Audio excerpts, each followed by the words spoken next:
رحم الله من قرأ الفاتحة. بسم الله.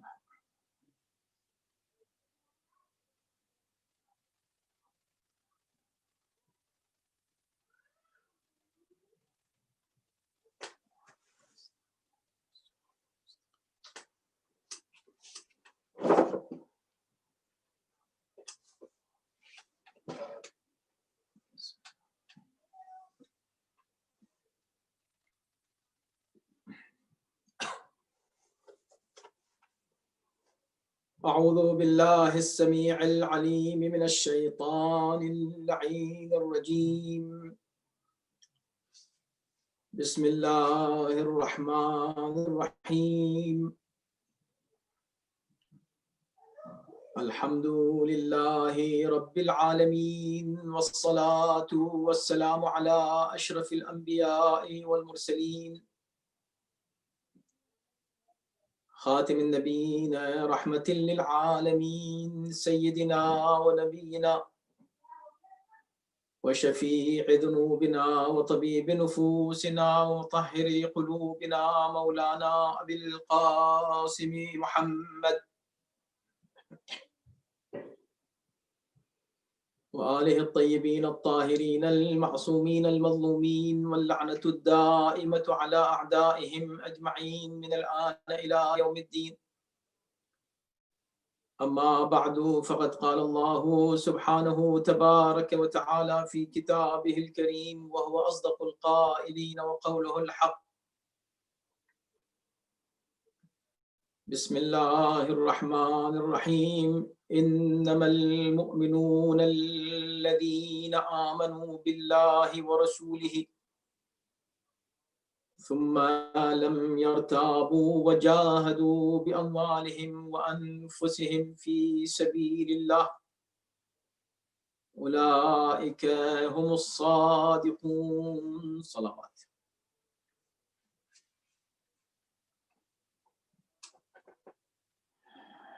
عزیزان محترم،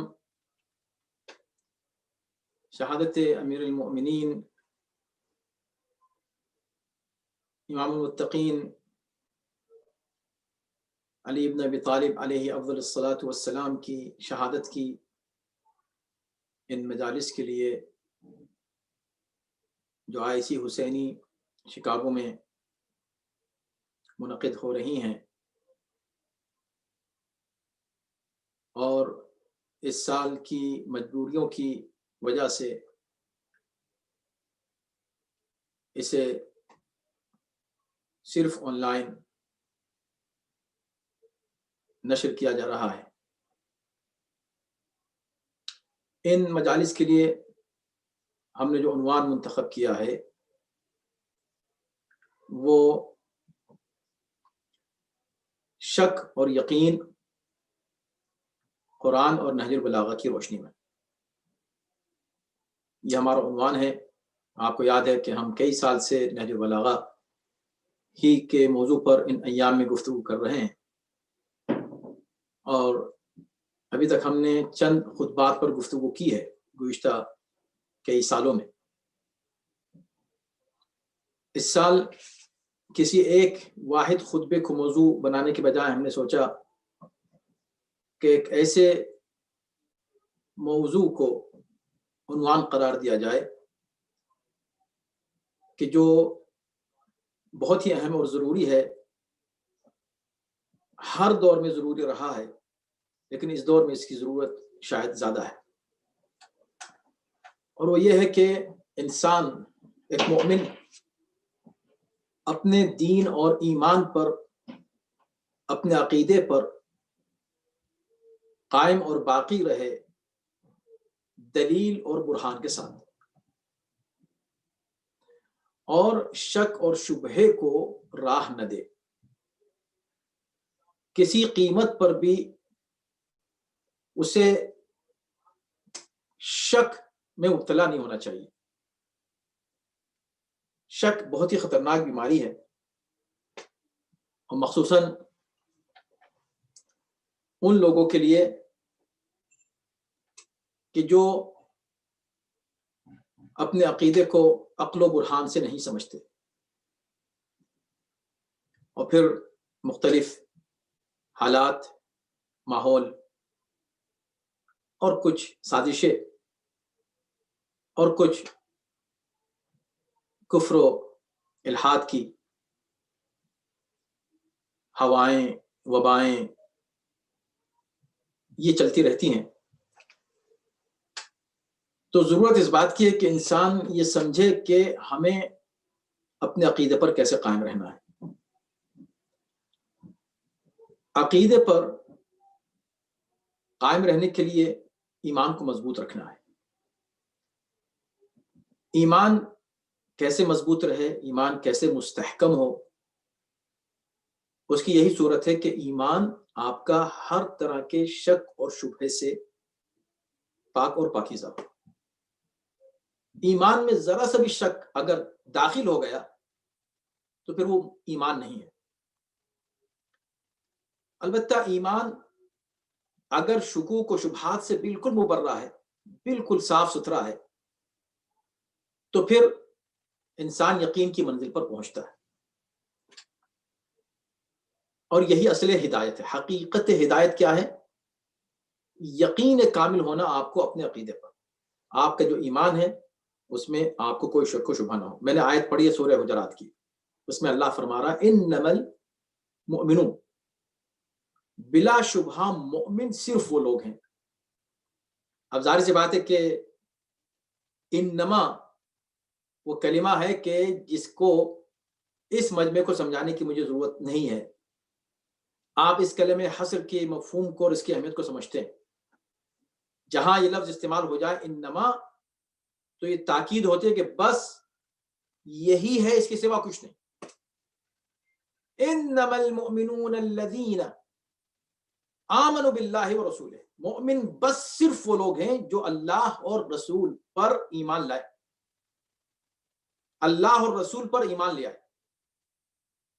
تو ایسے تو بہت سے لوگ ہیں جو اللہ اور رسول پر ایمان لائے، تو کیا سب مومن ہیں؟ کہا نہیں، انما المؤمنون الذین آمنوا باللہ، جو ایمان لائے اللہ اور رسول پر، ثم لم یرتابوا، پھر کبھی انہیں اپنے ایمان پر شک نہیں ہوا.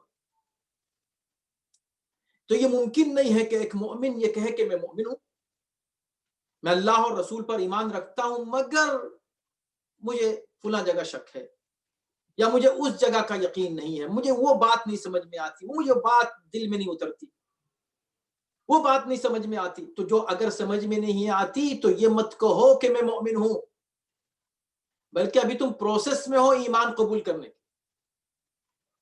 ایمان جب مکمل ہوتا ہے جب انسان ہر طرح کے شکوک و شبہات سے صاف ستھرا کر لے اپنے دل و دماغ کو، اور کوئی شک اور شبہ نہ رہ جائے. شبہات میں مبتلا ہو کر کوئی شخص مومن نہیں رہ سکتا.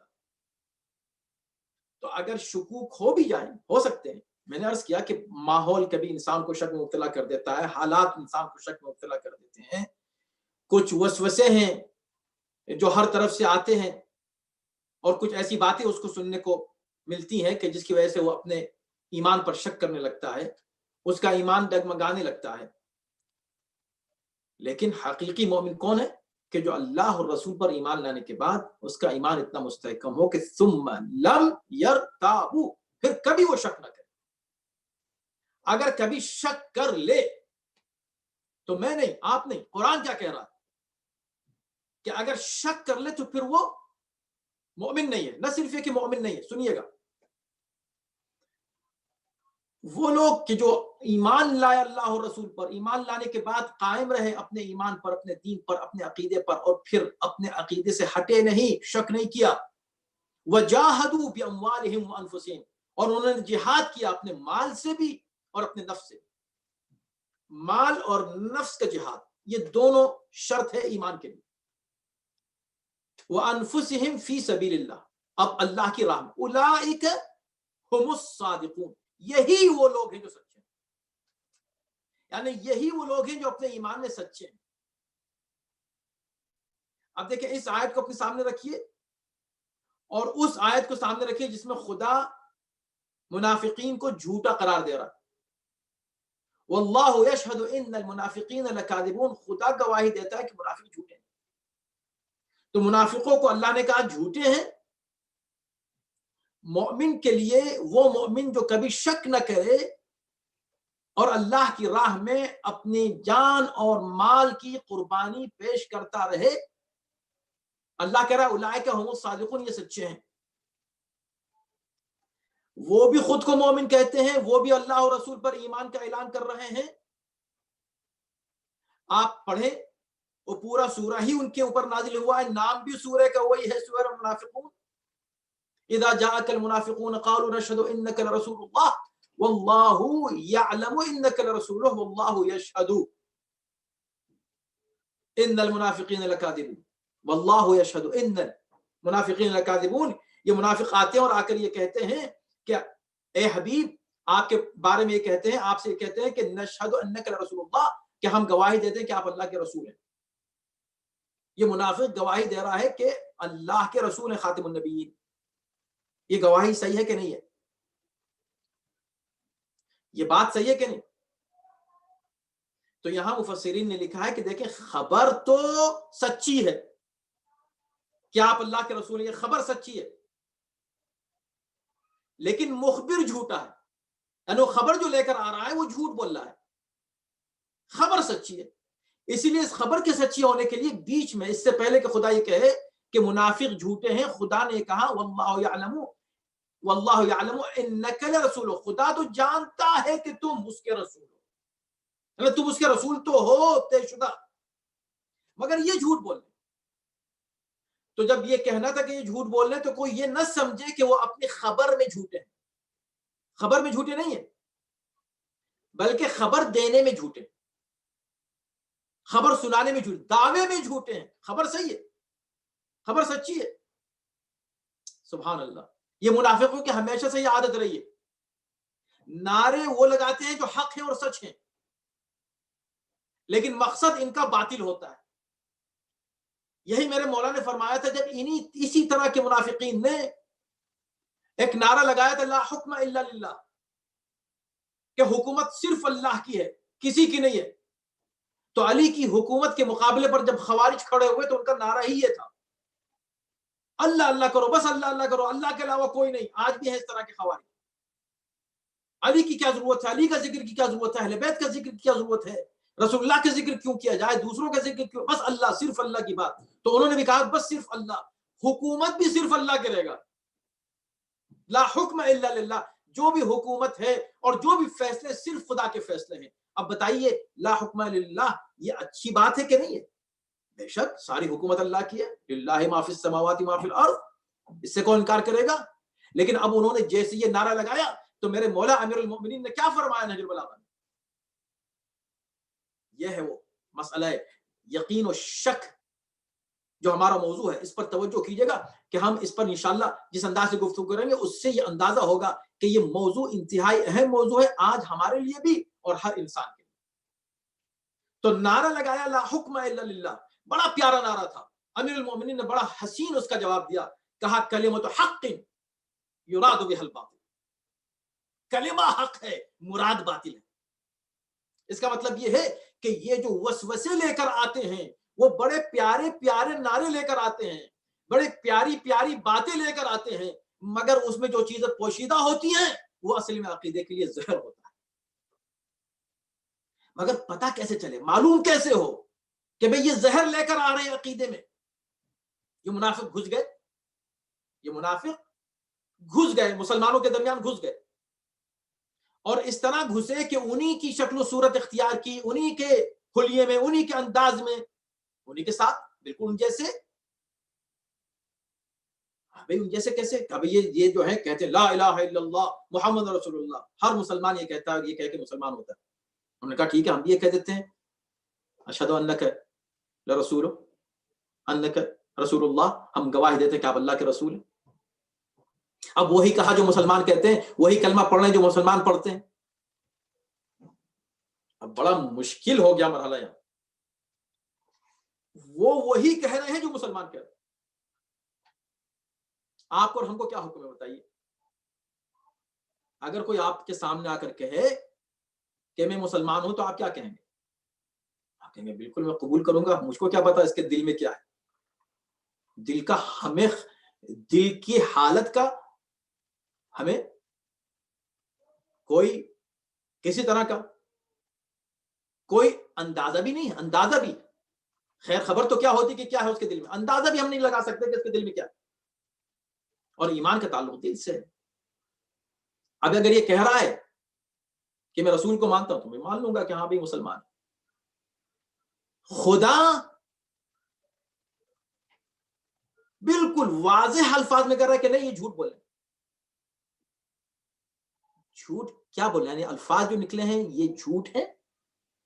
نہیں، الفاظ میں خبر تو سچ ہے کہ یہ اللہ کے رسول ہیں.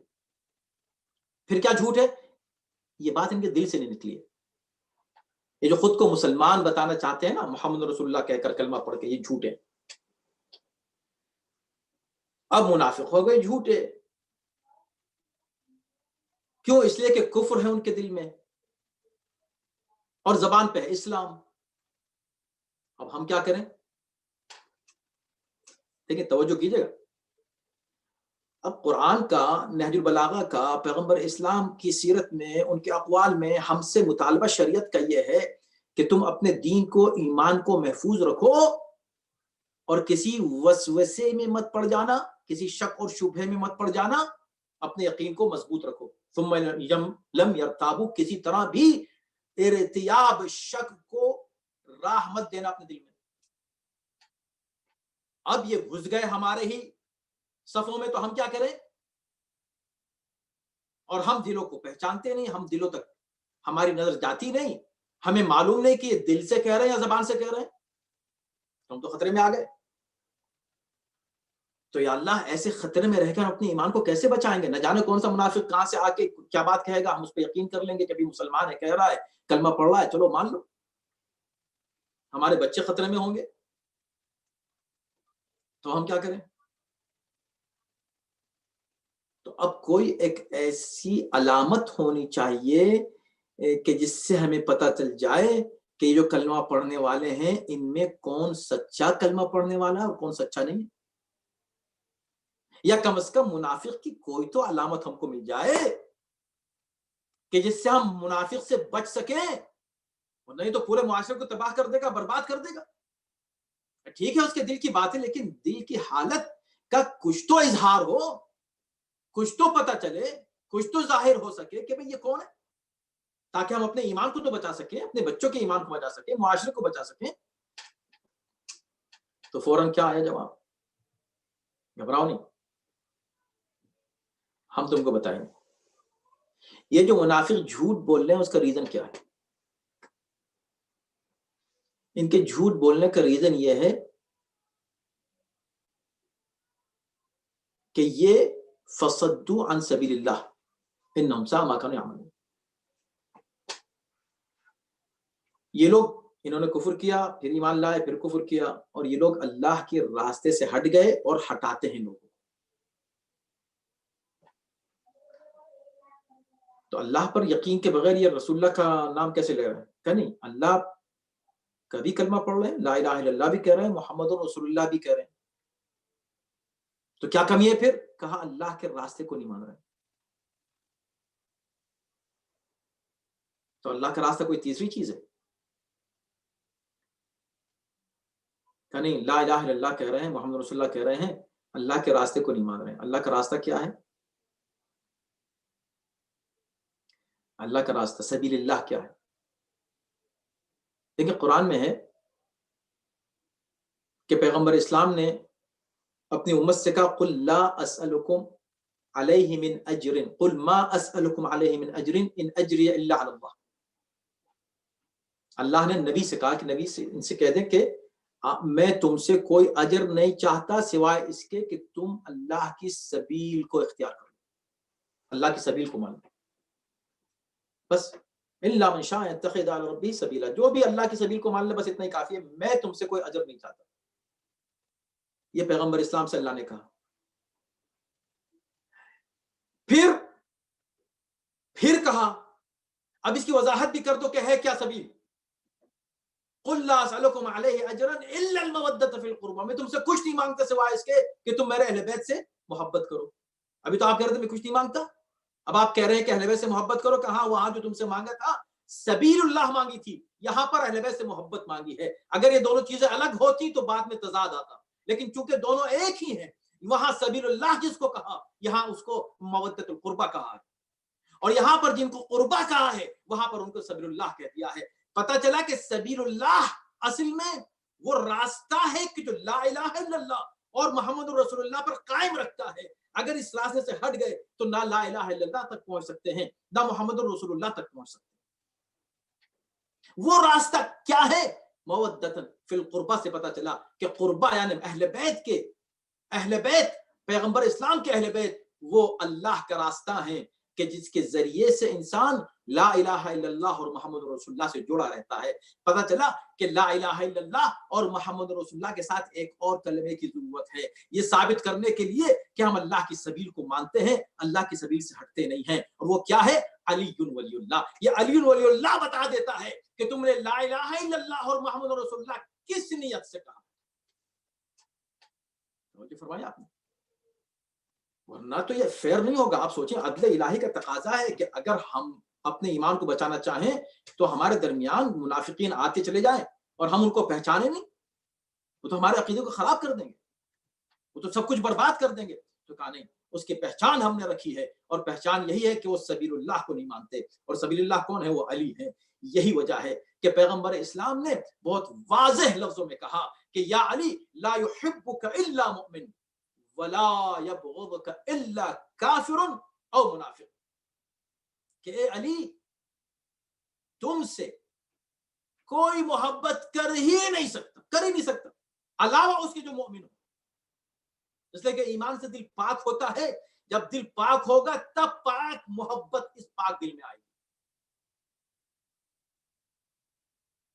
ممکن نہیں ہے، مومن نہیں ہے، محبت نہیں کر سکتا علی سے. اور ولا یبغضک الا کافر او منافق، اور تم سے بغض نہیں رکھ سکتا علاوہ اس کے کہ جو کافر ہو یا منافق، یا کافر یا منافق، ان دونوں میں سے کوئی ایک بغض رکھے گا. اس کے علاوہ کوئی شخص بغض علی سے رکھ نہیں سکتا. یعنی دل میں بغض علی رکھنے والا یا تو کافر ہوگا یا منافق. اور یہ وہ حدیث ہے کہ جو معتبر فریقین کی کتابوں میں موجود ہے. حوالوں کی ضرورت نہیں ہے، آج کل تو انٹرنیٹ ہے، آپ جائیے سیدھے سرچ کیجئے، آپ کو یہ حدیث نکل آئے گی، آپ کو مل جائے گی. اور معتبر دونوں فرقوں کی، بلکہ جتنے بھی فرقے ہیں اسلامی، وہ سب اس کو مانتے ہیں کہ پیغمبر اسلام نے یہ بات کہی ہے کہ علی ایمان اور نفاق کی پہچان ہے. علی سے محبت مومن ہی کر سکتا ہے، علی سے دشمنی بغض رکھ ہی نہیں سکتا کوئی، الا یہ کہ دو میں سے کوئی ایک بات، یا وہ کافر ہے یا وہ منافق ہے. کافر ہے یا منافق. کمال کی بات ہے، قرآن نے پیغمبر اسلام کو حکم دیا قاتل الکفار جاہد الکفار والمنافقین، کہ آپ ان منافقین سے اور کافروں سے دونوں سے جہاد کریں. دونوں سے جہاد کا بھی حکم ہے، قتال کا بھی حکم ہے، کافروں سے اور منافقین. لیکن پیغمبر اسلام نے کیا منافقین سے کبھی قتال کیا، کوئی جہاد کیا، کوئی جنگ ہے منافقین سے پیغمبر اسلام کے دور میں؟ حکم تو پیغمبر اسلام کو دیا گیا ہے کہ آپ دونوں سے جنگ کریں. لیکن ایسا ہم کو ملتا نہیں ہے کہ پیغمبر اسلام نے کبھی منافقین سے کوئی جنگ کی. تو اس حکم پہ عمل کیا کہ نہیں کیا؟ تو اسی لیے فرمایا تھا پیغمبر اسلام نے یا علی حربک حربی وسلمک سلمی. علی تمہاری جنگ میری جنگ ہے، تمہاری صلح میرے صلح ہے. جب تم جنگ کرو گے یعنی میں جنگ کر رہا ہوں، جب تم صلح کرو گے یعنی میں صلح کر رہا ہوں. تو اب علی جب بھی جنگ کرتے ہوئے نظر آئیں تو بس انہی دونوں سے جنگ کر رہے ہوں گے، یا کسی کافر سے یا کسی منافق سے. اب یہ ثابت کرنے کی ضرورت نہیں کہ علی جنگ جس سے کر رہے ہیں وہ کون ہے. اس بحث میں مت جائے، اس لیے کہ لوگ الجھا دیں گے اس بحث میں. بحث یہ کیجئے کہ وہ جو علی سے جنگ کر رہے ہیں وہ کون ہے. توجہ کیجئے، علی جس سے جنگ کر رہے ہیں وہ تو طے شدہ ہو کہ پیغمبر نے فرمایا کہ علی کی جنگ میری جنگ ہے، میں کر رہا ہوں جنگ. یعنی کوئی شخص اگر علی سے جنگ کر رہا ہے تو نبی سے جنگ کر رہا ہے، علی اگر کسی سے جنگ کر رہے ہیں تو گویا کہ نبی جنگ اس سے کر رہے ہیں. لیکن دیکھنا یہ ہے کہ جو علی سے جنگ کرنے آیا ہے وہ کون ہے؟ جس کے دل میں علی کا بغض ہے وہ کون؟ محبت میں جنگ کرنا آ گیا ہے یا بغض ہے؟ اگر بغض ہے تو پیغمبر کیا فرما رہے ہیں؟ جس کے دل میں بغض ہے وہ یا کافر ہے یا منافق ہے۔ یہ واضح دلائل ہیں قرآن و سنت سے۔ اب اس میں کوئی شکوک و شبہات نہیں آنے چاہیے۔ یقین کی منزلیں ہوں، دلائل کے ساتھ ہی یقین کی منزلیں طے ہو سکتی۔ اب جب یہ بات واضح ہوئی تو ذرا میں اور تھوڑا سا آگے بڑھتا ہوں یہ بتانے کے لیے کہ دیکھیں ایک معصوم جب بھی جنگ کرتا ہے، کوئی معصوم کیونکہ اللہ کا نمائندہ ہوتا ہے، نمائندے الہی جب جنگ کرتا ہے تو اس کی جنگ کبھی بھی کسی مسلمان کے خلاف نہیں ہوتی۔ بہت بڑی بات میں کہہ رہا ہوں، مسلمان سے مسلم کس کو کہتے ہیں؟ جو اللہ کی راہ میں سر جھکا دے، اس سے وہ جنگ نہیں کرتا۔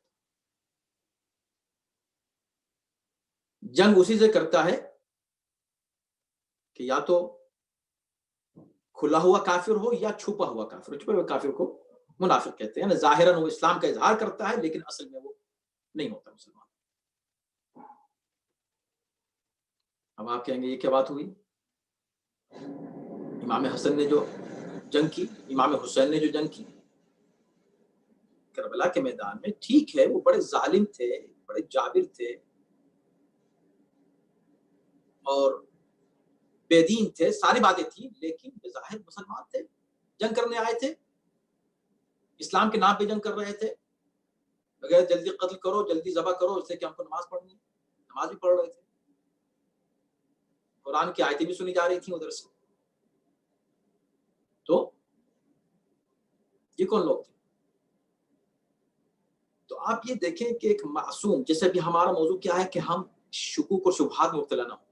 دیکھیں امام معصوم رہبر کبھی اپنے ماننے والوں کو کسی شبہے میں نہیں چھوڑتا، ہر بات واضح کر دیتا۔ ممکن تھا کہ یہ شبہ رہ جاتا کہ حسین نے جنگ کی، چاہے دفاعی جنگ ہی صحیح، مسلمانوں سے کی، کچھ تو مسلمانوں کو مارا انہوں نے، ٹھیک ہے مسلمانوں نے بعد میں ان کو مار دیا لیکن انہوں نے بھی تو کچھ کو مارا، اور جن کو مارا وہ تو مسلمان تھے، تو ان کی تلوار بھی تو مسلمانوں پر اٹھی، کلمہ گو جو ان کے جد کے کلمہ گو تھے ان کو انہوں نے مارا۔ یہ شبہ رہ جاتا تو حسین نے اس کا انتظام کیا، کمال کا انتظام کیا میرے مولا نے۔ توجہ کیجیے گا کیا فرمایا؟ آپ نے فرمایا، پوچھا وہاں کھڑے ہو کہ بھئی یہ تو بتاؤ کیا تم مجھ کو جانتے نہیں ہو؟ کیا تم مجھ کو پہچانتے نہیں ہو؟ کہ ہم جانتے ہیں، خوب پہچانتے ہیں آپ۔ عمر صاحب نے تو یہاں تک کہہ دیا تھا کہ میں اتنا بھی جانتا ہوں کہ آپ سے جنگ کرنے کے بعد میں جنت کی بو بھی نہیں سن سکتا، اس لیے کہ آپ جوانان جنت کے سردار ہیں، میں ان سے جنگ کرنے آیا ہوں جو جوانان جنت کے سردار ہیں۔ کھلم دین کے مقابلے پہ، اللہ کے مقابلے پہ، رسول کے مقابلے پہ آ گیا ہوں، جنت کی بو بھی نہیں سن سکتا، یہ اس نے خود کہہ دیا تھا۔ مگر حسین کوئی ایک ایسی علامت چاہتے ہیں ان سے کہ جس سے واضح ہو جائے کہ جو مجھ سے جنگ کرنے آئے ہیں کون لوگ۔ توجہ کیجیے۔ تو حسین نے پوچھا کہ پھر اگر تم مجھ کو پہچانتے ہو اور اتنا پہچانتے ہو تو پھر مجھ سے جنگ کرنے کیوں آئے ہو، لڑنے کیوں آئے ہو؟ تو ایک آواز آئی، بغضاً لأبیک، آپ کے باپ کی دشمنی میں آئی، اور اس کی تائید بھی ہوئی دوسروں کی طرف، ہاں ہاں آپ کے باپ کی دشمنی میں ہمارے۔ اچھا، حسین نے کہا بس میں یہی کہلوانا چاہ رہا تھا، میں مجرم سے اقرار جرم کرانا چاہ رہا تھا۔ اب پوری دنیا دیکھ لے، اب جب حسین کی تلوار چلے گی تو کسی مسلمان کے خلاف نہیں بلکہ اس کے خلاف کہ جس کے دل میں بغض علی ہے، اور جس کے دل میں بغض علی ہوتا ہے پیغمبر فرما چکے ہیں یا کافر ہے یا منافق ہے۔ تو حسین کی تلوار کافروں کے مقابلے پہ تھی اور منافقین کے مقابلے پہ تھی۔ صلوات علی محمد۔ توجہ، کوئی شبہ نہیں باقی رہنا چاہیے۔ تو پیغمبر اسلام نے فرما دیا کہ اگر تم منافقین کو پہچاننا چاہتے ہو تو بغض علی سے پہچانو۔ اب کوئی رہ جائے گا شبہ؟ اب کوئی ڈر منافقین سے رہے؟ تو ہمیں تو کوئی ڈر نہیں منافقین سے، آ جائے منافق ہم تو فوراً پہچان لیں۔ اب ہمارے پاس یہ بہانہ نہیں ہے کہ وہ تو منافق آ گیا تھا، اس نے بہکا دیا تھا، اس نے بھڑکا دیا تھا، اس نے غلط انفارمیشن دے دی تھی. تو یعنی محترم، امیر المؤمنین نہج البلاغہ میں یقین اور شک پر بہت گفتگو کرتے ہیں. آپ نے تقوی پر بڑی گفتگو کی. کچھ موضوعات ہیں نہج البلاغہ کے جو مسلسل، جن پہ مسلسل امفسائز امیر المؤمنین نے فرمایا، اور آپ کا مقصد یہی تھا کہ چونکہ ماحول ایسا کریٹ کر دیا گیا تھا جو آج تک چل رہا ہے کہ ماحول شک کا ماحول تھا، یعنی کہ لوگ حقائق کو جانتے ہوئے بھی شک میں مبتلا تھے. حقائق سمجھتے تھے. میں آج بھی پوچھنا چاہتا ہوں ہر مسلمان سے کہ یہ بتائیں، کیا آپ جو ہم سے کہتے ہیں کہ آپ علی کا نام قرآن میں بتائیں، اگر بتا دیں تو کیا آپ مان لیں گے؟ یس یا نو؟ وہ کہیں گے اسی لیے تو پوچھ رہے ہیں کہ ہم مان لیں گے. تو اب قرآن آپ کو کس نے دیا؟ رسول نے دیا. آپ کو کس نے بتایا کہ یہ آیت قرآن ہے اور یہ آیت حدیث ہے؟ رسول نے بتایا. پھر قرآن ہی نے آپ سے کہا کہ جو کچھ رسول تمہیں دے دے وہ لے لو. آپ کہہ رہے ہیں کہ اگر قرآن سے ملے گا تو لیں گے. ارے جس نے قرآن دیا ہے اسی نے تمہیں علی دیا ہے. غدیر میں کس نے اعلان کیا؟ کسی عام انسان نے اعلان کیا تھا کہ جس کا میں مولا ہوں اس کے علی مولا ہے، یا رسول نے اعلان کیا تھا؟ اگر رسول نے اعلان کیا تھا، ہاں انہوں نے تو کیا تھا، مگر قرآن میں نہیں ہے. ارے قرآن میں نہیں ہے، لیکن یہ تو طے ہے کہ انہوں نے کہا تھا کہ جس کا میں مولا ہوں اس کے علی مولا ہے. نہیں مانو گے رسول کی؟ رسول کی نہیں ماننے کا مطلب ہے کہ قرآن کی نہیں مان رہے. تو قرآن میں ہے، مگر براہ راست اسی لیے نہیں ہے کہ تم پر عذاب آ جاتا فوراً اگر تم انکار کلام الہی کرتے. ورنہ دیکھ لو کہ جب پیغمبر خود کہہ رہے ہیں تو اس میں کون سا شک ہے، کون سا شبہ ہے، کہاں پریشانی ہے سمجھنے میں؟ قرآن میں دکھا دیں. تو کیا نبی کا کلام قرآن نہیں ہے؟ یا قرآن کی تفسیر نہیں ہے، قرآن کی تشریح نہیں ہے؟ جگہ جگہ امامت کا ذکر ہے. اب خیر انشاءاللہ اس وقت نہیں ہے کہ، اور نہ میرا یہ اس وقت موضوع ہے کہ بھئی علی کا نام قرآن میں ہے، اور دوسرے کہ علی کا نام قرآن میں اگر نہیں ہے تو اس کے اسباب کیا ہیں، وہ اس وقت موضوع نہیں ہے. بات صرف یہ ہے کہ پیغمبر اسلام نے بتایا کہ نہیں بتایا. جب بتایا تو اس کو تسلیم کر لیں، بات ختم ہو گئی. اس کے بعد کوئی شبہ باقی نہیں رہے گا، اس لیے کہ پیغمبر نے، نہ اللہ نے، رسول نے، نہ علی نے، نہ کسی امام نے کوئی شبہ باقی نہیں رکھا ہے. عقیدے کو اپنے مضبوط رکھیں، اس لیے کہ دیکھیں عمل اور کردار اس سب کا تعلق عقیدے سے. اسی لیے اس آیت میں جو میں نے پڑھی ہے سورہ حجرات کی آیت نمبر 15 ہے. انشاءاللہ مزید اس پر ہم گفتگو کریں گے قرآن و نہج البلاغہ کی روشنی میں کہ شک اور یقین کے اوپر کیا فرمایا. آج صرف ایک نہج البلاغہ کا ایک جملہ لے لیجیے جس میں مولا فرماتے ہیں کہ نوم فی یقین افضل من صلاة فی شک. یقین اپنے عقیدے پر، حقیقی سچے عقیدے پر یقین کے ساتھ سو جانا، یقین کے ساتھ سو جانا اس نماز سے بہتر ہے جو شک کی کیفیت میں ادا کی جائے. ایک شخص ہے جو یقین کے ساتھ سو رہا ہے، ایک شخص ہے جو شک اور شبہ کے ساتھ نماز ادا کر رہا ہے. کون بہتر ہے؟ مولا فرماتے ہیں جو سو رہا ہے نا وہ بہتر ہے، اس کے دل میں یقین تو ہے. پتہ چلا کہ ہر نماز یعنی ہر سونے سے نماز بہتر نہیں ہے. جو لوگ کہتے ہیں کہ نماز بہتر ہے، سونے سے نماز بہتر ہے، جی نہیں. سونا ایسا بھی ہے اس کائنات میں کہ جو ہر نماز سے بہتر اور افضل ہے یقین کے ساتھ. اب جو یہ کہنے والا ہے خود کتنے یقین کے ساتھ سویا ہوگا کہ سو کے اس نے اللہ کی رضائیں خریدی، رضا الہی اس کو مل گئی سونے پر. جس کے سونے سے اللہ کی رضا مل جائے اس کے جاگنے کی عظمت کیا ہو. سو جائے تو یہ لے لے، جہاد کرے تو کیا کرے گا. اب کتنی لوگوں کو حیرت کیوں ہو رہی ہے کہ اگر ایک ضربت کائنات کی عبادتوں پر بھاری. یہ کیسے؟ ارے جس کا سونا ایسا ہے اس کا جاگنا کیسا ہوگا؟ جس کا جاگنا ایسا ہے اس کا جہاد کیسا ہوگا؟ اور جہاد کا صرف ایک عمل، وہ بھی ایک حرکت ہاتھ کی، کائنات کی عبادتوں پر بھاری. اگر عقیدہ صحیح ہے تب جا کر اعمال درست ہوں گے. تو بس آج کی گفتگو کا خلاصہ بس یہ ہے، یہاں پر تمام کرنا. مولا کے نہج البلاغہ کے اس فرمان پر نماز پڑھیں، روزہ رکھیں. حج یعنی ممکن ہی نہیں ہے. آج یہ رمضان کا زمانہ ہے، کوئی شخص ایک بھی روزہ چھوڑ دے، مومن کیسے ہوگا وہ جو ایک روزہ عمدن چھوڑ دے؟ جنوین ریزن ہو تو الگ بات ہے، لیکن مومن چھوڑ ہی نہیں سکتے. یا ایھا الذین آمنوا کتب علیکم الصیام، مومنین تم پر روزے واجب کیے گئے. مومنین پر، اگر مومن ہو تو تم پر روزے واجب. چھوٹے موٹے بہانوں سے روزہ نہیں چھوٹتے. ہاں جینوین ریزنز ہیں، اس کے اسباب ہیں، اس کے مسائل ہیں، اس کو سمجھیں، اس کو پڑھیں. کب جائز ہے کب ناجائز ہے روزے کو ترک کرنا،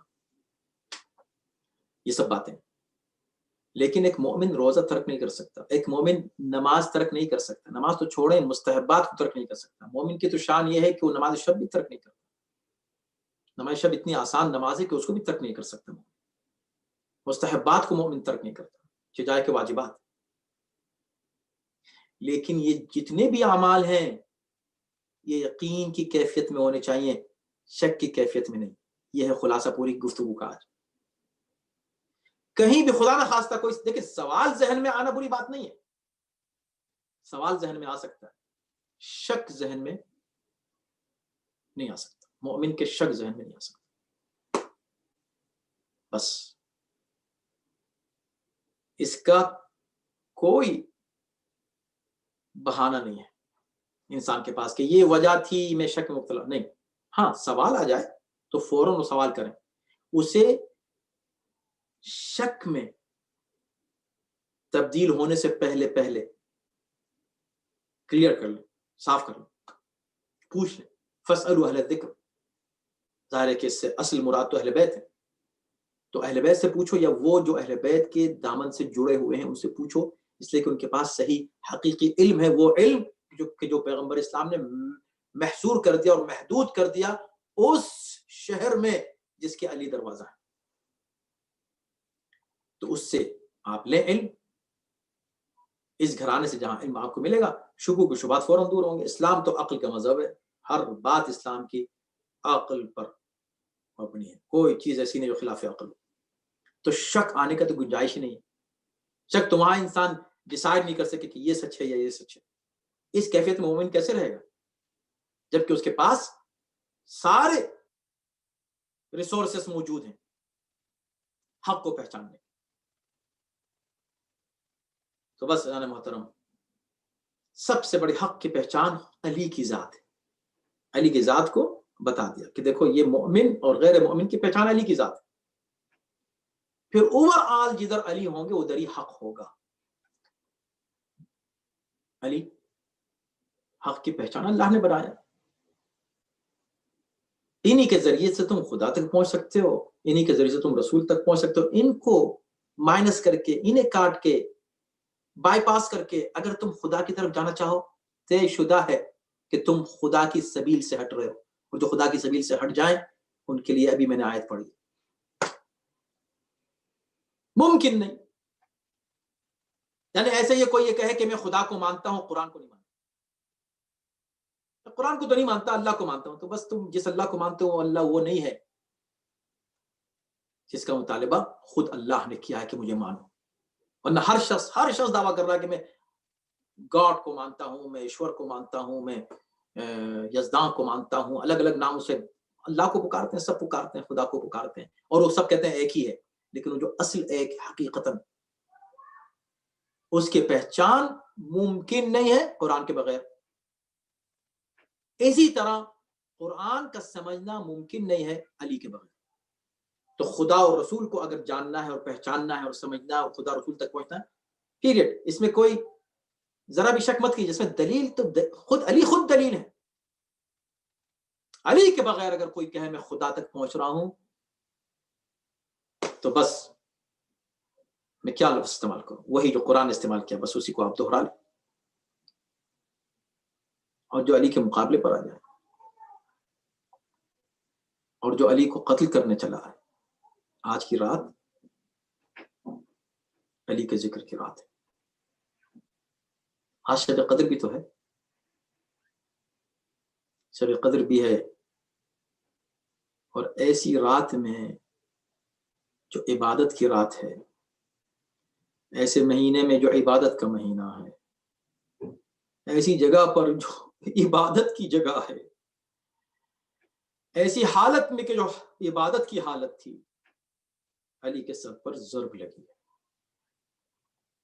نماز ہے، روزے کی حالت ہے، مسجد میں ہیں، رمضان کا مہینہ ہے، شب قدر ہے. کتنی مناسبتیں ہیں عبادتوں کی. پھر جو علی سے ہٹ کر عبادت کی بات کرے اسے آپ اسی پیمانے پر تول لیں. عبادتیں صرف اس طرف ملیں گی جدھر علی ہیں. رمضان بھی علی کی طرف ہے، شب قدر بھی علی کی طرف ہے، قرآن بھی علی کی طرف ہے، نمازیں بھی علی کی طرف ہیں. اور جو علی کے مقابلے پر آ جائیں وہ پورے اس سلسلے تبلیغ و ہدایت اور دین سے نہ صرف دور ہیں بلکہ اس کے مقابلے پر چلے آئے ہیں، اس سے جنگ کرنے چلے آئے ہیں. رمضان کا مہینہ، میرے مولا ہر رات کسی ایک گھر میں جا کر اپنے کسی ایک بیٹے یا بیٹی کے گھر میں جا کر افطار فرماتے تھے. گھر میں افطار کی کتنی اہمیت ہے گھر والوں کے ساتھ، اس کا اندازہ آپ آج کل کر رہے ہوں اس دور میں. ٹھیک ہے آپ مسجد میں نہیں جا پا رہے ہیں، لیکن آپ کو یہ اندازہ ہو رہا ہے کہ گھر میں ایک ساتھ بیٹھ کر افطار کرنے کی کتنی اہمیت ہے. بچوں کے ساتھ افطار کرنا. امیر المومنین نماز سے فارغ ہو کے روز کسی ایک بیٹے کے ساتھ یا بیٹی کے ساتھ جا کر افطار فرماتے تھے. رمضان کی جب 19ویں کی شب آئی ہے، 18 کے دن گزرا ہے، آج کی شب، یہ شب، تو میرے مولا اپنی بیٹی ام کلثوم کے یہاں مہمان ہیں. جناب ام کلثوم خود فرماتی ہیں کہ میرے آقا، میرے بابا جب میرے گھر میں مہمان تھے اور میں نے ان کے لیے افطاری کا انتظام کیا تھا. آپ سوچیں کہ بیٹی کے گھر میں اگر باپ آ رہا ہے تو بیٹی کا دل کیا چاہے گا، کیا کچھ اہتمام اور انتظام نہیں کرے گی بیٹی. لیکن چونکہ باپ کے مزاج سے واقف تھی لہٰذا بہت ہی معمولی سا انتظام کیا افطار کا. دسترخوان بچھایا افطار کے لیے، اور دسترخوان پر تھوڑی سی روٹی رکھی، روٹی کے ساتھ کچھ نمک ہے اور نمک کے ساتھ کچھ تھوڑا سا دودھ ہے.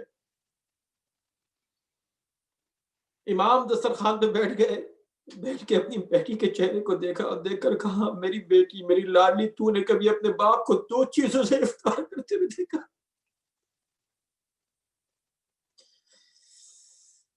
کہا بابا میری خواہش تھی میں 2 چیزیں آپ کے سامنے رکھ دوں. نمک کو کیا گن رہے ہیں آپ؟ کہا نہیں بیٹی، ایک چیز اٹھا لو، ایک چیز کو اٹھا لو. نمک کی طرف ہاتھ اٹھایا تو کہا نہیں بیٹی، دودھ کو اٹھا لو، یہ دودھ اٹھا لو. ام کلثوم نے اٹھا لیا. حکم امام تھا، امام نے یقیناً جس کو نان و نمک کہتے ہیں اس سے افطار کیا. اور افطار کرنے کے بعد جناب ام کلثوم کہتی کہ میں نے دیکھا کہ بابا پوری رات مصلی عبادت پر بیٹھے ہوئے عبادت الہی کر رہے ہیں، مگر رات کو بار بار صحن خانہ میں جاتے ہیں، آسمان کی طرف دیکھتے ہیں، آسمان کی طرف دیکھتے ہیں کہ سحر کتنی دور ہے، سحر کتنی دور ہے. اور اس کے بعد جب سحر کا وقت آتا ہے تو میرے مولا گھر سے باہر نکلنے لگتے ہیں. سحر کے وقت جاتے ہیں، مسجد کی طرف نکلنا چاہتے ہیں کہ جا کر مسجد میں نماز فجر کے لیے بھی جا رہے ہیں، نماز فجر سے پہلے کے جو مستحبات ہیں ان کو بھی ادا کرنا ہے. امام نکل رہے ہیں. تاریخ کہتی کہ جب امام نکلنے لگے تو ایک مرتبہ وہ جو گھر میں بتیں پلی ہوئی تھی وہ بتیں آ کر امام کے دامن کو اپنی چوٹ سے پکڑ لیتی اور امام کے دامن کو پکڑ کے ابا کو کھینچنا شروع کرتی ہے اپنی طرف. ایک مرتبہ جناب ام کلثوم نے چاہا کہ ان بتوں کو ہٹا. امام نے کہا نہیں رکو, ان کو چھوڑ دو ان کے حال پر. بتیں آوازیں نکالنے لگی, بولنے لگی, چیخنے لگی, چلانے لگی بتیں. تو امام نے ایک عجیب جملہ کہا جو تاریخ کا جملہ میں آپ کے سامنے پیش کر رہا ہوں, روایت کا لفظ ہے. جب بتوں نے امام کے دامن کو تھاما ہے اور چیخنے اور چلانے لگی ہیں اور رونے لگی ہیں, گریہ کیا ہے, تو امام نے کہا اترکوہن فإنہن النوائح, چھوڑ دو ان کو اس لیے کہ تم کو معلوم نہیں یہ نوحہ پڑ رہی ہے. جو چیز کسی کو نظر نہیں آ رہی وہ ان بتوں کو نظر آ رہی ہے.